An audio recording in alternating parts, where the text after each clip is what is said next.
Building a Borderless World by Mike Kubik, 2016. In this article, Mike Kubik, a former correspondent for Newsweek, discusses the growing trend of globalization.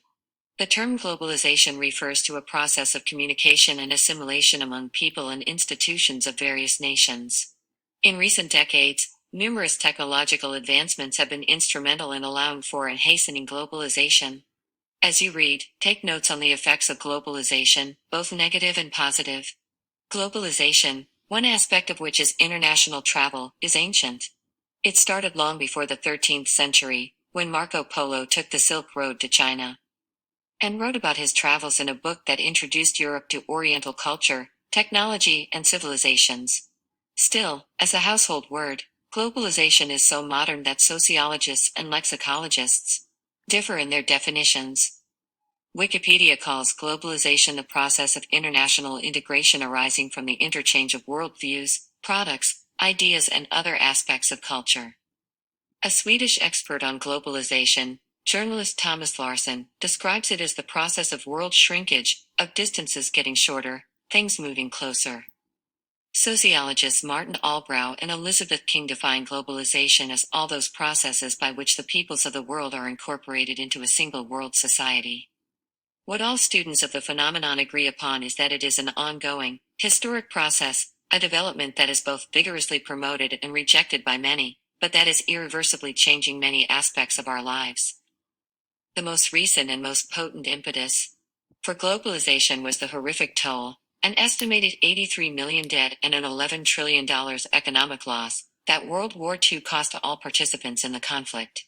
Coming just 2 decades after World War I and its almost 38 million casualties, the 1939 to 1945 hostilities convinced world leaders that the mutual carnage had to stop. Chief among them was the French Foreign Minister Robert Schuman, who on May 9, 1950 proposed a regional integration to make war between France and Germany not only unthinkable, but materially impossible. As the first step toward that goal, he presided over the 1951 creation of an organization that placed the continent's most important resources under an unprecedented level of multinational control. The European Coal and Steel Community and its 6 members, Belgium, France, West Germany, Italy, the Netherlands, and Luxembourg, later participated in the founding of the European Economic Community and, eventually, the European Union, EU. Fully established in 1993, the 27-member EU tries to live up to its motto, United in Diversity. The EU aims to promote common policies on trade, agriculture, fisheries, regional development, and a free movement of people, goods, services, and capital. All but 2 of the member countries have abolished passport requirements and any other type of border control at their mutual borders. Since 2002, 19 of them have also had a common currency, the euro. With a highly developed industry and a population of over 430 million, the EU had the potential to become a major superpower. The very creation of a continent-sized entity whose citizens and goods can move freely across their national borders has already had a great impact. It has added enormous momentum to the worldwide economic integration and the lowering of traditional barriers for global cooperation and contacts, a process that has been increasingly underway since the end of World War II. These government-to-government, institution-to-institution, and person-to-person interactions have been made possible by more than 24 bilateral and multilateral treaties and agreements that, in a variety of ways, have forged links among the 193 member states of the United Nations. All of the major treaties have been promoted by and include the United States, and they are changing the way life is lived on all 7 continents. The effects of globalization.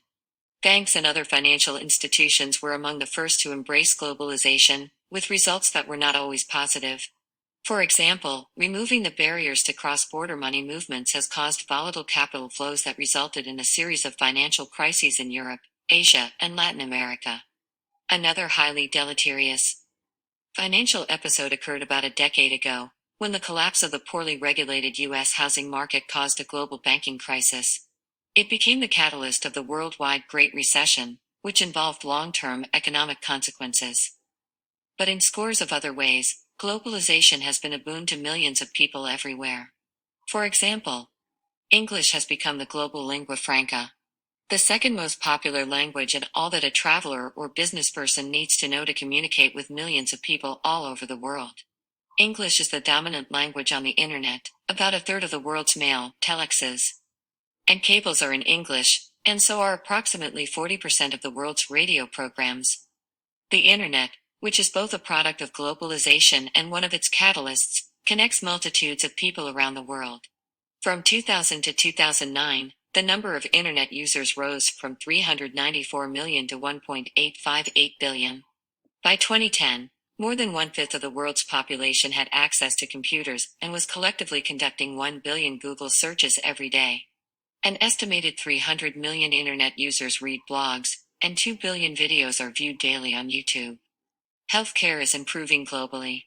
The scientific standards that are set for the quality and safety of food, medicines, and medical equipment by the U.S. Food and Drug Administration, FDA, are recognized globally and have been adopted by many countries. The FDA's experts are inspecting drug and food plants and training their native counterparts in many parts of the world, especially in China and India. Globalization has made tourism a popular global leisure activity. The World Health Organization estimates that up to 500,000 people are flying somewhere at any time of the day or night. Education has become vastly more diversified. Over 2.5 million youngsters are studying outside their home country, and the number is expected to rise to 7 million by the year 2020. Last but not least, our cuisine has become far more varied than the hot dogs and meatloaf and potatoes that, until the end of World War II, used to comprise the all-American menu. Fresh fruit and vegetables from all over the world are available in our supermarkets year-round. So are, in restaurants and bistros from coast to coast, such delicacies as chicken marsala, sushi, tacos, tikka tandoori and Chinese food. And the culinary gains are mutual. McDonald's 32,000 outlets and Starbucks 18,000 outlets serve millions of customers in scores of countries abroad. Some effects of globalization have come under severe criticism. For example, in June of 2016, the United Kingdom voted to leave the EU. The reason was protests against the Union's bureaucracy and its open border policy, which has enabled a massive influx of Middle East refugees to the old continent. The migration has also prompted Austria, Belgium, Denmark, France, Germany, Norway, and Sweden to impose controls on some or all of their borders. In the U.S., the most significant opposition to globalization has come from the trade unions and other critics of the widespread transfers of industrial operations to low labor cost countries. According to labor statistics, between 2000 and 2007 alone, the U.S. lost a total of 3.2 million manufacturing jobs, leaving many American workers unemployed. Overall, however, most economists agree that the gains of globalization have been truly global and have greatly exceeded the costs.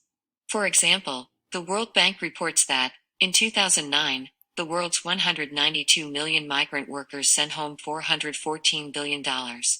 A report by Oxford Economics puts the total worldwide e-commerce at $20.4 trillion, or almost 14% of global sales.